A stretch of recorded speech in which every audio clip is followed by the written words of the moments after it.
Villainizing the avoidant, particularly the dismissive avoidant. Leslie Wells, connection coach here. I help individuals heal, thrive, repair, improve, and connect more deeply in their relationships by looking at things through an attachment lens. As someone who has been a former fearful avoidant, leaning very anxious, I know what it's like to be in relationship with someone who leans very avoidant. And so I've had my own personal experience in this, and I work with a ton of avoidants. And so being on the other side of it now and earning secure attachment, there are things that I look at very differently that I see a lot of people have not quite gotten there yet. So as someone on this side of the journey, I really hold compassion for every single one of the insecure attachment styles, and every single one of them have their own struggles. And all of insecure attachment, everybody who has an insecure attachment shows up the way they do in the relationship because they are trying to protect themselves and the relationship, even though they go about it differently. But it seems like the avoidance gets so much hate. And that is because people have been hurt by the avoidance. So I don't want to take away from that experience. I know what it's like to be hurt by an avoidant. I know what that experience is like, and I know what those negative dynamics and those negative patterns and cycles in the relationship can look like. But what concerns me for other people, and one of the things that I work with my coaching clients, is that if we stay stuck in this mindset of villainizing the other person, then we don't actually get to start our own healing journey. And we'll talk about why that is. So if you're someone who has been in a relationship with an avoidant and now you are very angry and you're bitter and you have a lot of resentment, holding on to that is going to keep you stuck, and pointing the fingers at your avoidant is going to keep you stuck as well. It's going to prevent you from actually healing on your own journey. People who are coming from a healed perspective are focused on self-growth, and they're focused on solutions. And people who are unhealed are really focused on pointing the finger, blaming, and they really get stuck on their other partner or what their partner has done to them instead of themselves and how they can improve and avoid that situation again. It's always good guy versus bad guy versus solution and growth oriented. So it takes two people to create negative dynamics and negative cycles in relationships. And so there doesn't have to be a villain and a victim. And people that come from a more healed perspective who have secure attachment, they look at what is your experience versus my experience, and then what is the experience that creates for the couple and that negative pattern and that negative cycle that happens for the couple. They don't sit there and look at one person as being the sole culprit for everything that's happening negatively in the relationship.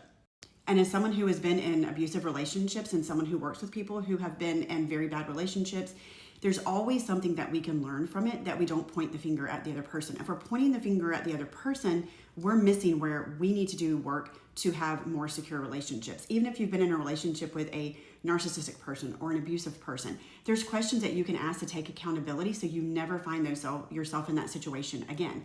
For example, I can look at myself after the fact and say, what was it that was off about me? Where was my insecure attachment not letting me see the red flags of love bombing versus taking a relationship slow and steady and gradually getting to know someone? What was it about me that desired that love bombing and didn't have any red flags, or that didn't feel uncomfortable or raise any red flags for me?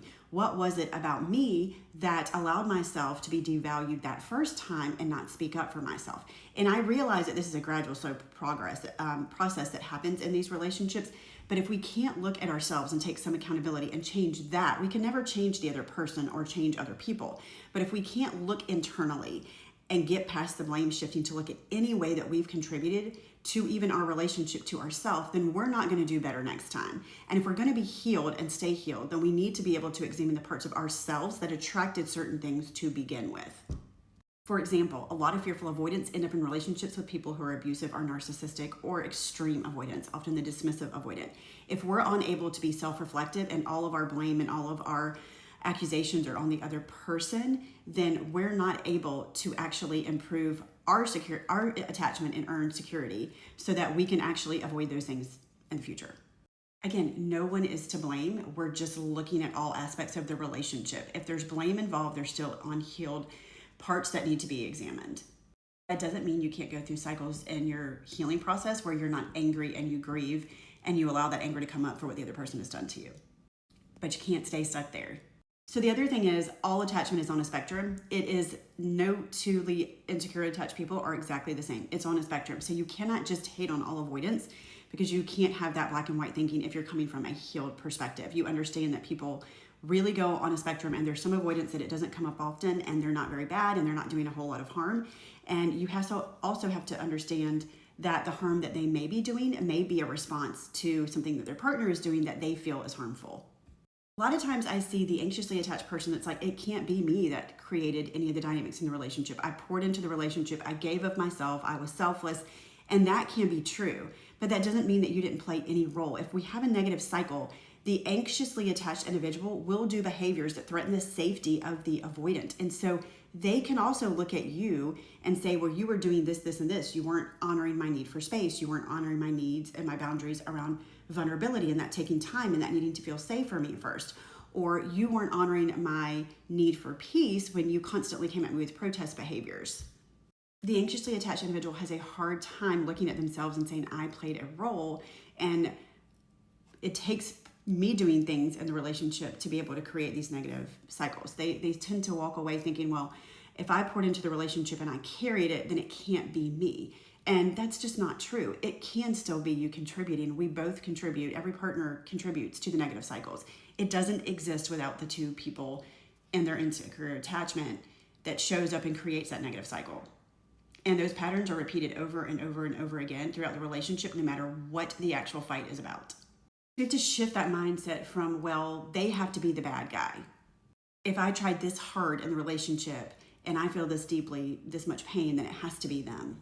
And then anxiously attached people will actually label a lot of times avoidant people as narcissistic, abusive, all of these different things to help justify their pain. And sometimes we are in relationship with somebody who really has NPD, but a lot of times people are just throwing that word around with no clinical basis. It doesn't apply. Avoidants are not narcissists. Actually, fearful avoidants have traits that more closely resemble narcissists, but avoidants are not narcissists. They're not necessarily abusive because you have pain. That negative cycle could be causing some of the pain. And a lot of times fearful avoidants particularly are actually creating a lot of their own pain by the meaning that they're drawing from situations and those dynamics and from the stories that they're telling themselves and the narratives that they buy into. It's not toxic just because you have pain.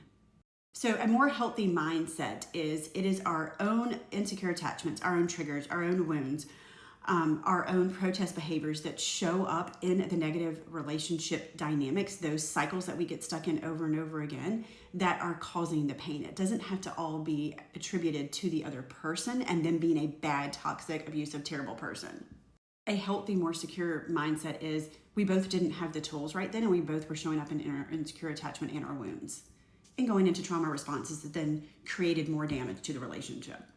A more honest perspective is, what unhealthy protest behaviors was I bringing into the relationship? Where were my wounds and triggers, and where do I need to work on my secure attachment and showing up better in a relationship or in future relationships? No growth comes from just blaming the other person or trying to change another person. The Christian perspective for me is, yes, this person could have hurt me. Yes, this relationship could have been painful, but that doesn't mean that that person is incapable of change, and it doesn't mean that that person is someone that I can't have compassion for and understand that they were going through a painful experience as well. I can recognize that their limitations come from a place of pain, and I can still say that this relationship is not for me, that this person cannot give me the things that I need, they can't meet my expectations, they can't honor my needs in a relationship, and I have to create boundaries around that. I should be able to do that and still have compassion for them. Two things can be true. I can both have experienced pain in the relationship. I can look at how my role and my wounds contributed, and I can also look at them and see their limitations. And one of the things with avoidance is they are not responsible for their insecure attachment. They are responsible for how they deal once they understand that they have that attachment. But a lot of you have been in relationships with avoidance that don't even know they have avoidant attachment. So they are not even at a place yet to be able to understand and do their work. And remember, just like you in relationships, they are doing their best to protect themselves and get to a feeling of safety within their own bodies.